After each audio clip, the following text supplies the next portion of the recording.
Magandang araw mga ka-solar. So muli, balik ang inyong ka-solar, si Solarens.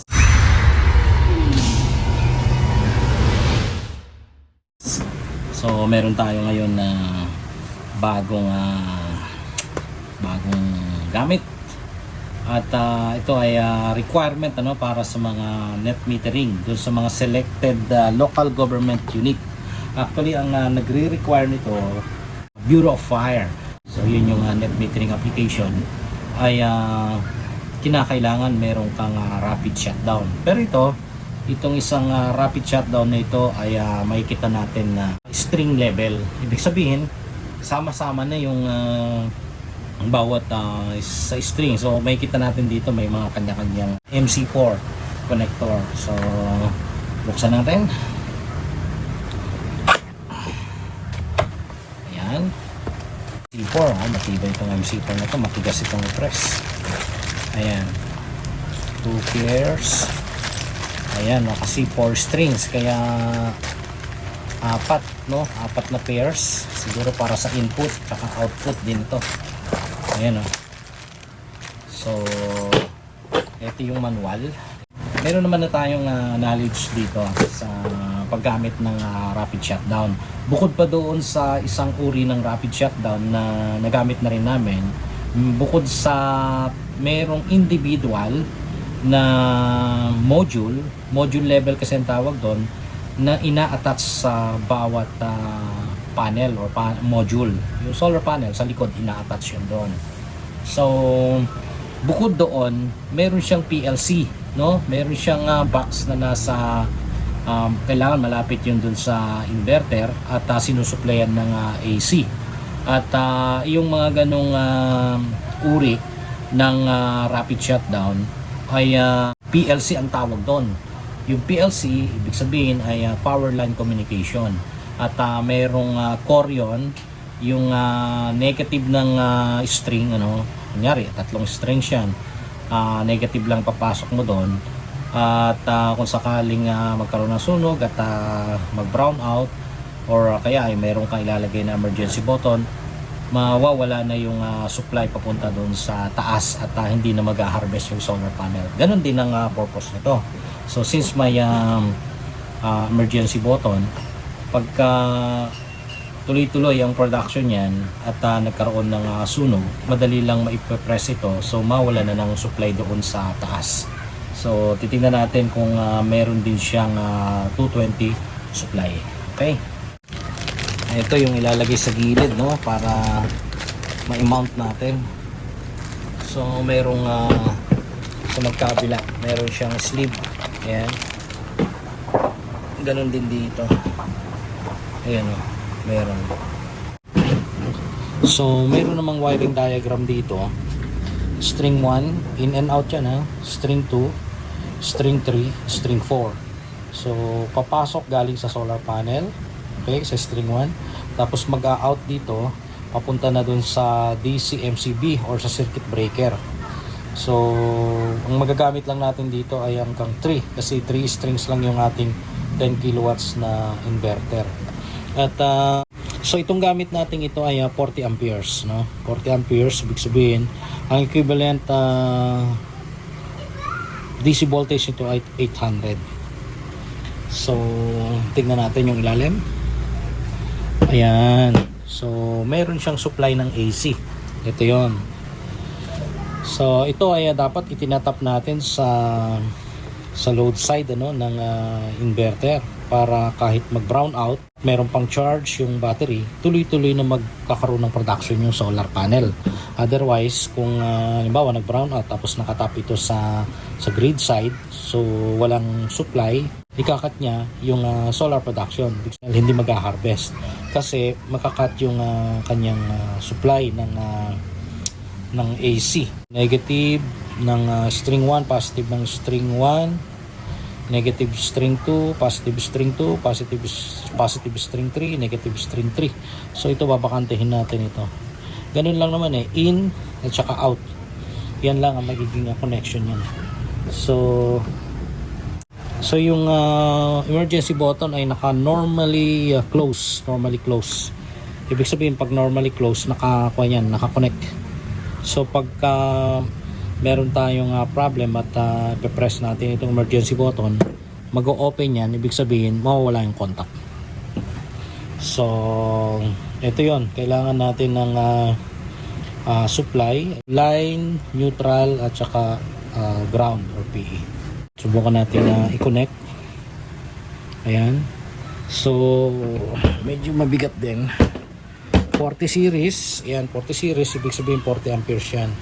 So may mas marami pa, depende sa strings, ano, depende sa dami ng strings. So kung madali lang naman, ano, baka ang isipin nyo mahirap mag compute, basta huwag kayong lalampas pag nag connect kayo ng strings, huwag lalampas dun sa 40 amperes kasi 40 amperes na to eh. So paano ba nangyayari yon? Di ba pagka nagpa-parallel tayo, tumataas yung amperahe. So kung sa isang string ay may mix of series and parallel connection tayo, kailangan na hindi tayo lalampas dun sa amperahe na required nito na 40 amperes.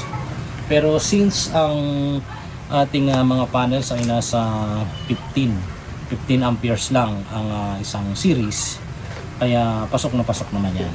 Okay, so try ko munang i-attach doon. So kung may tanong kayo about rapid shutdown, ano ba yung purpose niyan, yan ba ay talagang required, ayan, i-comment lang ninyo dyan at sasagutin ko. Based dun sa experience ko kasi, dun sa mga sa Quezon City, ano, nag-apply tayo ng net metering dun at na-require tayo na maglagay ng rapid shutdown, and pati dun sa mismong diagram, ano, dun sa schematic diagram na sinasubmit natin, kailangan naka-integrate ito doon. And madali lang naman kasi may portion doon, solar panel, tapos rapid shutdown, and then yung sa inverter. Ganun lang naman ang connection niya. So ayan mga ka-solar, kailangan natin buksan. Titingnan natin yung laman yan sa loob kung ano yung itsura. Ayan. So tear down tayo. Tear down, hindi, open lang. Open box lang. Kasi maganda ito kasi naka ano eh. Pag plastic kasi, pagka mataas yung amperahe, baka madaling malusaw.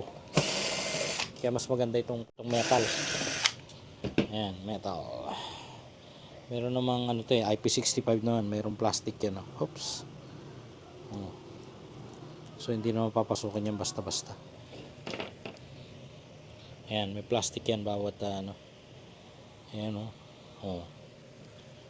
So tingnan natin ito. Tcharan! Oh, ganun lang oh. So halos parehas lang sa ano ito eh, DC isolator switch. At ito yung sa emergency, ano. Tapos ito yung power supply. Ayan. Ito yung magka-cut. So merong motor dito para pagka nag brown out, ayan, kakat niya yan. So wala kang supply, so open pagka ganon. So string 1, string 2, string 3, dito yung input sa taas at saka output sa baba. Ayan lang. So ang kaibahan lang nito doon sa DC isolator, ano, yung DC isolator minamanual. Ito nag-automatic kasi meron siyang motor. Ayan oh. So itong motor na to powered by AC supply. Ayan. Okay. So ito ngayon yung emergency stop na pin case press natin kasi normally close yan eh. Pag pre-press natin to, mag-open, mawalan din ng supply at gagalaw yung motor. So pag gumalaw yung motor niyan, magka-cut yung linya. Okay. So balik ko na ha. Yun lang ang laman. Wala nang iba. So kailangan maibalik yung plastic. Yan, mayroong plastic na ano eh, para hindi pasukin, no, ng tubig. IP65. Yan. So, abangan nyo na lang yung pagmamount natin.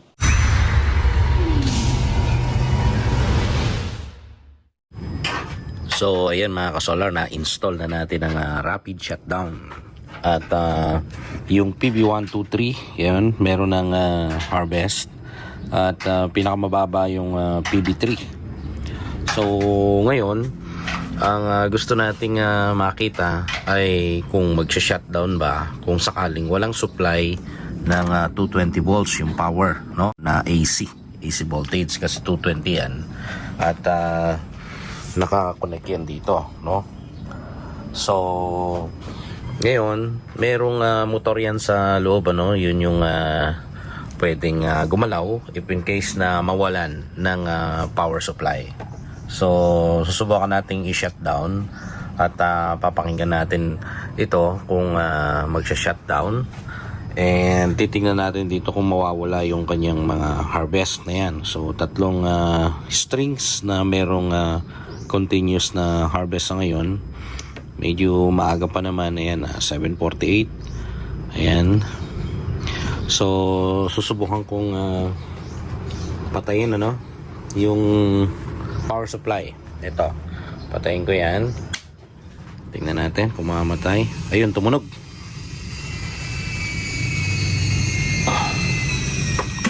Ayun.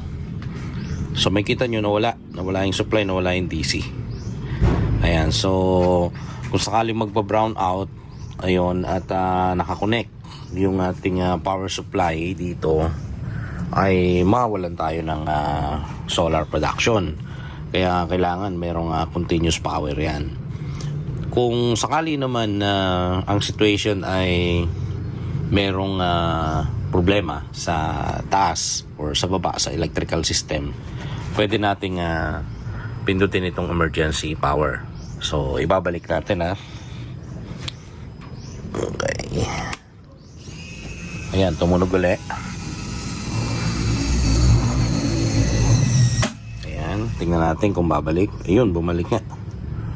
So working ang ating rapid shutdown ngayon. So yung isang demo na gagawin natin ay emergency. Press natin itong pause button. Titingnan natin kung mawawala yung solar production. So yun yung situation na kunyari merong sunog, yun yung nire-require ng Bureau of Fire. Okay, so subukan natin.